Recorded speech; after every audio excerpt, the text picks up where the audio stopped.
বিসমিল্লাহির রহমানির রহিম। ফাইজা রান্নাঘরে আপনাদেরকে স্বাগতম।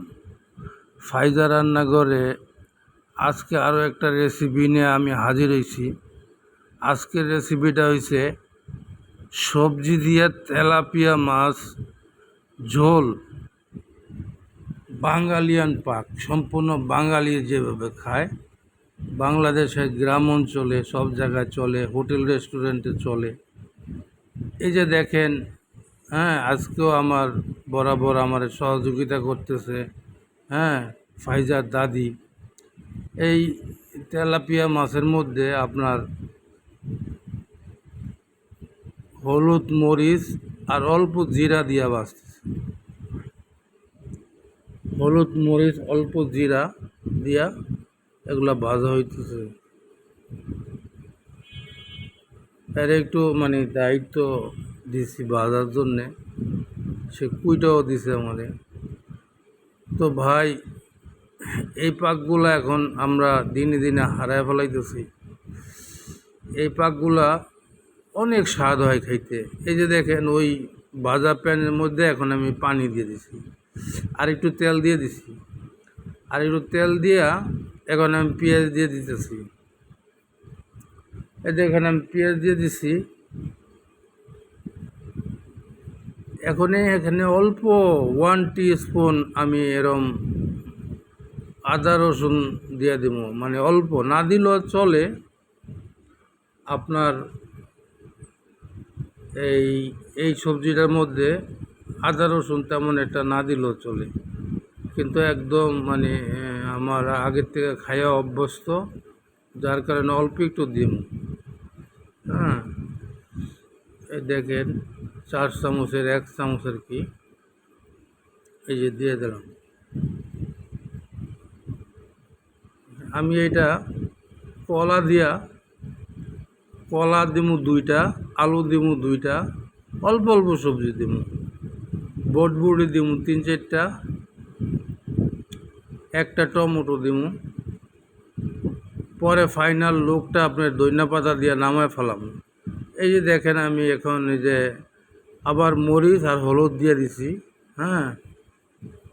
মরিচ আর হলুদ দিয়া আমি এখানে একটু ধনিয়াও দিয়ে দিছি অল্প। শেষে আমি নামানোর আগে আগে যে ধনিয়াটা দিয়ে দিলাম, নামানোর আগে আগে আমি জিরাটা দিব। তাহলে জিরার ফ্লেভারটা, জিরাটা একটু ভাজা তো ফ্লেভারটা ভালো লাগবে তখন। এই যে দেখেন, ঝোলের মধ্যে আমি সবজিটা ছেড়ে দিছি। এখানে পরিমাণ তো আপনাদেরকে বলেই দিলাম। 2টা কলা, 2টা আলু, 3-4টা হয়েছে আপনার বটবুটি। একটু এগুলো একটু কুক হইলেই, এই যে কাঁচামরিচ দিয়ে দিছি,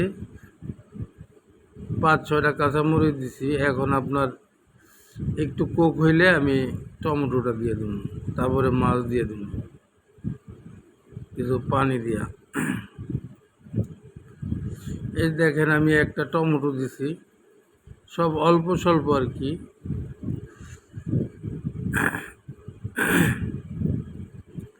এই জন্যে ভাই, আপনাদের কাছে দোয়া করি, দোয়া চাই, মাপ করি, মাপ চাই। দুনিয়া ক্ষণস্থায়ী, আখেরাত চিরস্থায়ী। এই দুনিয়া একদিন ছিলাম না, এখন আছি, আবার একদিন থাকবো না। দুনিয়া আসলে থাকার জায়গা না। এই যে দেখেন, আমি মাছগুলা দিছি, মাছগুলা সবজির সাথে, সবজিগুলা মোটামুটি হয়ে গেছে। এই যে আমার এখন পানি দেওয়া হয়ে গেছে। এই যে দেখেন,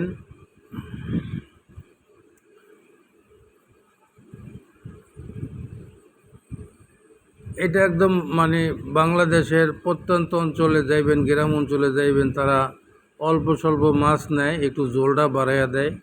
কি করবে ভাই, বাংলাদেশের মানুষের হাতে তো টাকা পয়সা নাই, জীবন তো বাঁচাইতে হবে। এই জন্য সবাই কোনো রকম আর কি জীবন বাঁচানোর জন্যে। দেখেন, আমি লাস্টে ধনিয়া পাতা দিব। এই যে একটু আমি ভাজা জিরা দিয়ে দিলাম।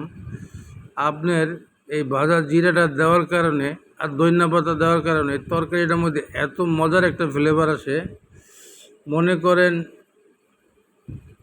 মানে যে কেউ এটা মানে আঙ্গুল চেইটা যেটা ভাত খাইয়া ফেলাইতে পারে। হ্যাঁ, এত মজা হয় এই তরকারিটা।